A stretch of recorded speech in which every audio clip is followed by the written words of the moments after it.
નમસ્કાર મિત્રો. આજની વાર્તાની શરૂઆત કરીએ તે પહેલાં ચેનલને લાઈક કરો, શેર કરો અને સબસ્ક્રાઈબ કરો અને સુંદર મજાની એક કોમેન્ટ જરૂરથી કરો. તો મિત્રો, આજે આપણે સાંભળીશું બાપના વેર. અલ્યા ભીમા, આમ દોડ્યો દોડ્યો ક્યાં જાય છે? જરા ઘોડો તાણી બાંધ, એક સમાચાર દેવાના છે. કાકા, ખંભાળિયાથી હાલ્યો આવું છું. પહેલા જરા ઘરે જઈ આવું, પછી નિરાંતે વાત કરીએ. બાપ ભીમા, વાત મુદ્દાની છે. તારા બાપ અણદાને જામ વિભાના જમાદાર દાદાભાઈએ રીબાઈ રીબાઈને મારી નાખ્યા. શું કહો છો? આટલું બોલતા બોલતા તો ભીમાનો ચહેરો તપાવેલા તાંબા જેવો લાલ ચોળ થઈ ગયો. પણ કાકા, એમનો કંઈ વાંક ગુનો? બાપ હજી કાલ ગોરડટાણે ભાડથરના પાદરમાં સંધિ જમાદાર જામનગરની ગિસટ લઈ આવ્યો. તેને બાતમી મળી હતી કે મૂળ દ્વારકાનો વતની અને મોસાળમાં આવીને રહેલો અણદો ઠક્કર વગેરેને રોટલા આપે છે અને તેમની લૂંટનો માલ સંગ્રહે છે. આથી સડોદરવાળા રાબ જાલમસંગજીએ દાદાભાઈ જમાદારને ચોકસાઈ કરવા મોકલ્યો હતો. દાદાભાઈએ આવીને અણદાને પકડ્યા. ભાંગતી રાતે અણદા ઠક્કરને પોલીસ ચોકીએ બોલાવવામાં આવ્યા. દાદાભાઈએ અણદા ઠક્કરને પૂછ્યું, અણદા, બોલ, તારા બાપ પાસેથી કેટલો માલ પડાવ્યો છે? જવાબ દે, નહીતર મારે ઉઠવું પડશે. જમાદાર, એ કામ અમારું વેપારીનું નહીં. હું ભાડથરનો વેપારી છું, બારવટિયાનો સગો નથી. વાઘેરને અને જામને વેર છે એ વાત નાનું છોકરું જાણે છે, તો પછી મારાથી એનો માલ કેમ રખાય? તમને કોઈએ ભરમાવ્યા લાગે છે. તેમાં હું રહ્યો ઓખાનો વતની, એટલે તમારો વહેમ વધે એ સ્વાભાવિક છે. હું વાઘેરના પક્ષનો નથી. મારે ગામમાં રહેવું છે. ગામ મૂકીને ભાગી નીકળવું નથી. હવે મોટો સરાફનો દીકરો થઈ ગયો છે તે જોયો. ક્યાં છે તારો બાપ વાઘેરો? બોલ, જવાબ દે. દાદાભાઈ જમાદારે ખાટલા પરથી અર્ધ બેઠા થઈ ત્રાડ મારી. જમાદાર, મેં તમને પહેલા જ કહ્યું કે મને ખબર નથી. નાલાયક, જૂઠું બોલે છે, કહેતા દાદાભાઈએ અણદા ઠક્કરના વાળ પકડી માથાને ભીત સાથે ઝીક્યું. એના મોંમાંથી લોહી વહેવા લાગ્યું. આટલું સાંભળતા સાંભળતા તો ભીમાના અંગે અંગમાં વૈરાગ્યની ઝાડ વ્યાપી ગઈ. આંખના ખૂણા રતુમડા થવા લાગ્યા. પછી તો દાદાભાઈએ હદ મૂકી. અણદા ઠક્કરને દોરડાવતી બાંધી અધ્ધર લટકાવ્યા. અણદા ઠક્કર બેભાન થઈ ગયા. ત્યાં સુધી એમને મૂઢમાર માર્યો. પાછા નીચે ઉતારી સુદ્ધિમાણી એની એ વાત પૂછી રાખી. અણદા ઠક્કરનું લોહી ઉકળી ઉઠ્યું.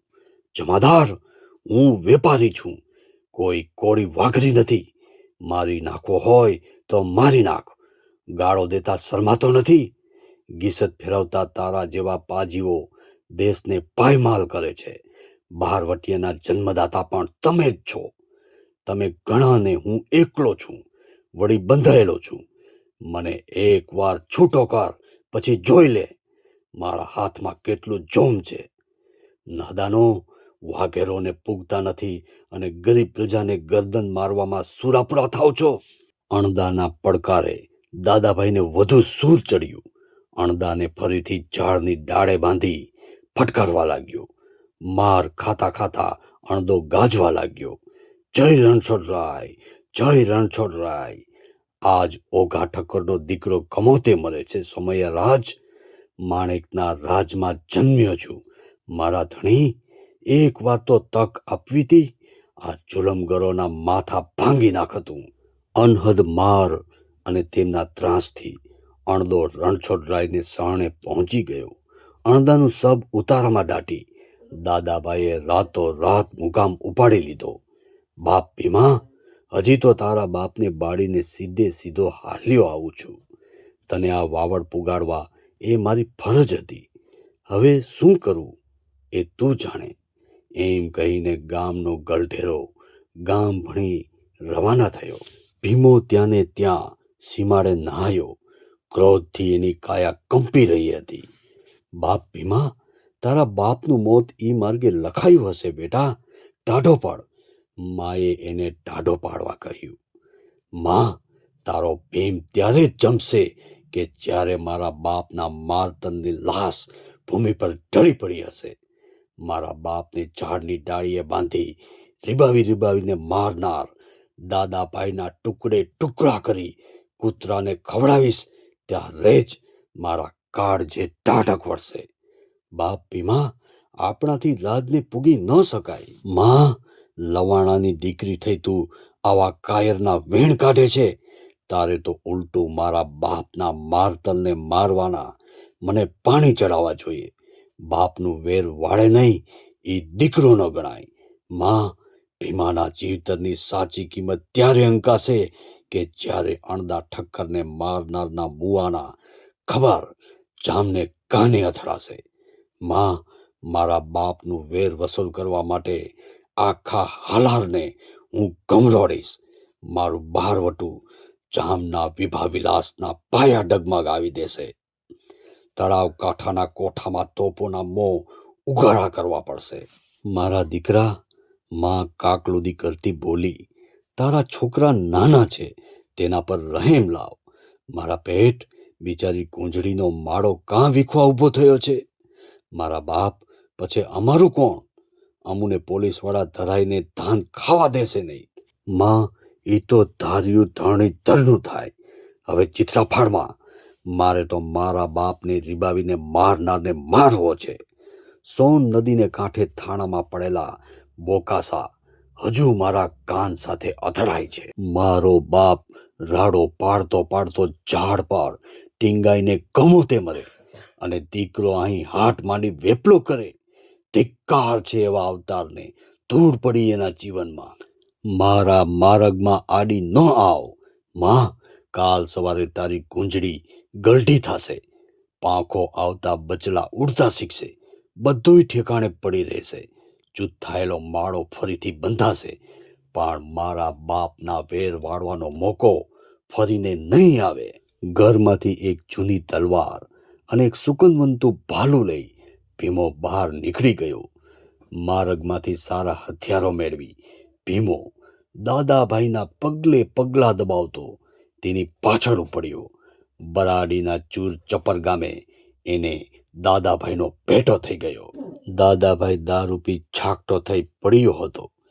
ભીમાએ છેટેથી દાદાભાઈને પડકાર્યો, દાદલા, ભાયડો થા. આજ ભીમો બાપના વેરનો હિસાબ માંગવા આવ્યો છે. ઉઠ, હાથમાં હથિયાર લે. આપણે વેરના ખાતા સરભર કરી લઈએ. તારા પાણીના આજે પારખા થશે. મારો બાપ સરગાપરને માર્ગે તારી વાટ જોતો ઊભો છે. દાદાભાઈએ ભીમાને જમરૂપે જોયો. પહાડી શરીર, રાઠોડી હાથ અને દુર્ગાદાસ જેવી બાજોટ જેવી પહોળી છાતી જોતા દાદાભાઈના મોતિયા મરી ગયા. એનો નસો ઉતરી ગયો. એ ભીમાના પગમાં પડી ગયો. ભીમા, મારી ભૂલ થઈ, મને માફ કર. હું તારી ગા. ચિત્રા ફાળમાં દાદલા. સિંધણના ધાવણનો એકવાર તો પરચો બતાવ. એમ ગા થશે તું મારી પકડમાંથી ઝટકી શકીશ નહીં. આજ મારે મારા બાપને સ્વર્ગમાં મોકલવાનો છે. ઉઠ, ઉઠ બાયલા, તલવાર પકડ. પછી કહેતો નહીં કે ભીમાએ મને સૂતો માર્યો. દાદલાના સાથીદારો બાઘા બનીને જોયા કરતા હતા. તેના તરફ જોઈ ભીમો ગરજ્યો, હાળા, બધાય નમાલા મુવા છે. દાદલો ઊભો થઈ બંદૂક લેવા ગયો ત્યાં તો ભીમાની બંદૂક વછૂટી. ધમ ધમ કરતી સોપારી જેવડી ગોળી છાતી વીંધી લોહીમાં સ્નાન કરતી આરપાર નીકળી ગઈ. દાદાભાઈનો દેહ ઢળી પડ્યો. સાથીદારો ભાગ્યા. ભીમાએ જાણી જોઈ એમને જવા દીધા. દાદલાની લાશ પર પગ મૂકી ભીમો ઊંચે જોઈ બોલ્યો, બાપુ, મારું આ તર્પણ સ્વીકારજો. તમારા મારતલને મારી આજ તમારું સાચું શ્રાદ્ધ સરાવું છું. હવે તમારા જીવની સદગતિ કરજો. ભીમો એક સવારનો ઘોડો લઈ ત્યાંથી રવાના થઈ ગયો. અડધા કલાક પછી પકડો પકડો ના બોકાસા પાડતા સિપાઈઓ ભીમાની પાછળ પડ્યા. ત્યારે તો ભીમો 10 ગાઉની મજલ કાપી બરાડીના અંદરના ભાગમાં ઉતરી ગયો હતો. હાલારને ગામડે ગામડે વાઘેરોના બારવટા હજુ ગાજતા હતા. ત્યાં તો ભીમો જામનગરના ગામડાઓ ગમરોડવા લાગ્યો. ખેડૂતોના ટીમ ઢાળી દઈ ચારે બાજુ ત્રાસ વર્તાવા લાગ્યો. એકાદ વર્ષમાં ભીમાના ડંકા વાગવા માંડ્યા. 10-20 ઘાટસવાદિયા પણ ભીમાની ટોળીમાં જોડાયા. ભીમો જામના ગામોના ગામ ઉજ્જડ કરવા લાગ્યો. ગાયકવાડની મદદે જનારી ગિસતને હવે રોકાઈ રહેવું પડ્યું. રાબ જાલમસંગજી આજે અહીં તો કાલે ત્યાં એમ રખડવા લાગ્યા. જામ વિભાની રંગત ઓસરવા લાગી. અંગ્રેજોનો તકાદો વધવા લાગ્યો.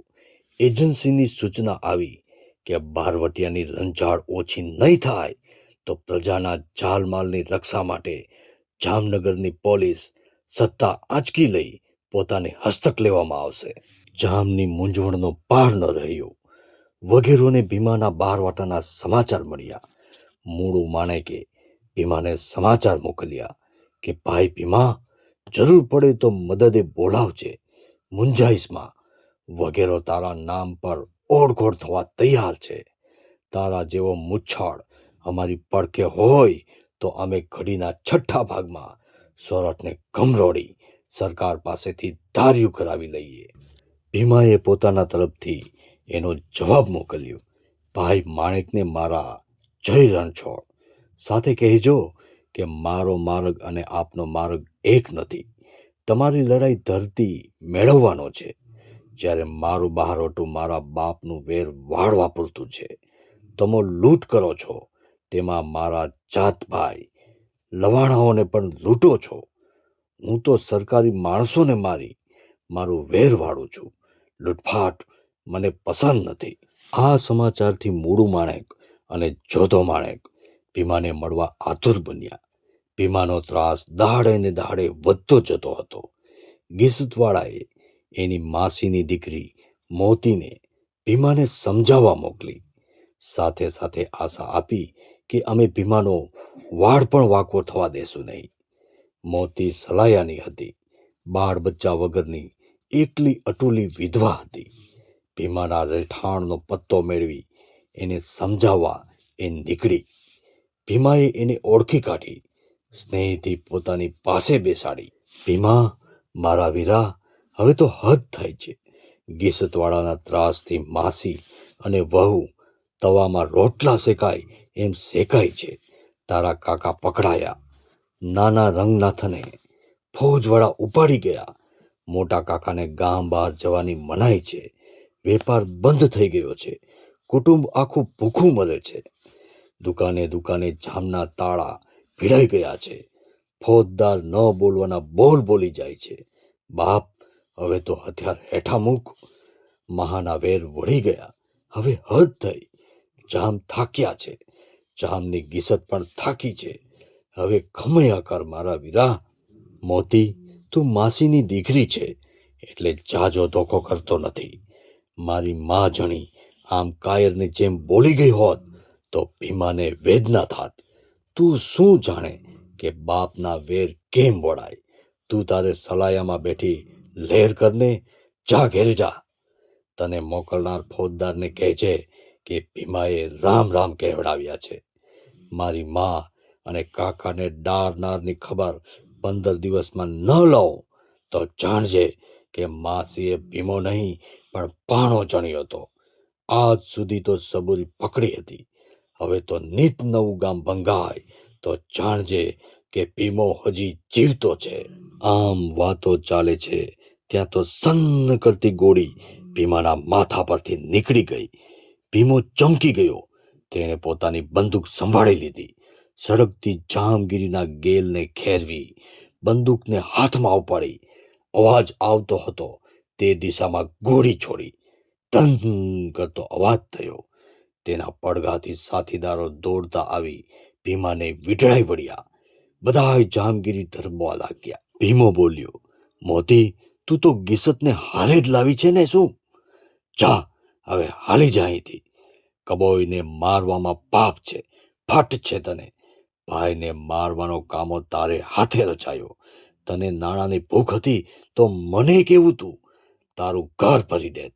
ભાઈના લોહીથી તરબોળ થયેલા નાણાં તને સે નહીં પૂરે. મોતી, આજ કાં તો ફૌજનો આગેવાન નહીં, કા ભીમડો નહીં. ભીમા, ખોટો ભરમામાં, લાલ આંખ કરી મોતી બોલી. હું લોહાણાની દીકરી છું. હું તો તારા પાણી માગતી હતી. તારા પર ગિસત લાવી તારું મોત ઈચ્છું તો ભગવાન મને નરકમાંય રહેવાની જગા ન આપે. મારા વીરા, એ પાજીઓ મને મોકલી મારી હારે દગો રમ્યા છે. હવે જોજે કે તારી મોતીબેનના કલેવરમાં ભગવાને લોહાણાના ખમીર કેવા ઠાંસી ઠાંસીને ભર્યા છે.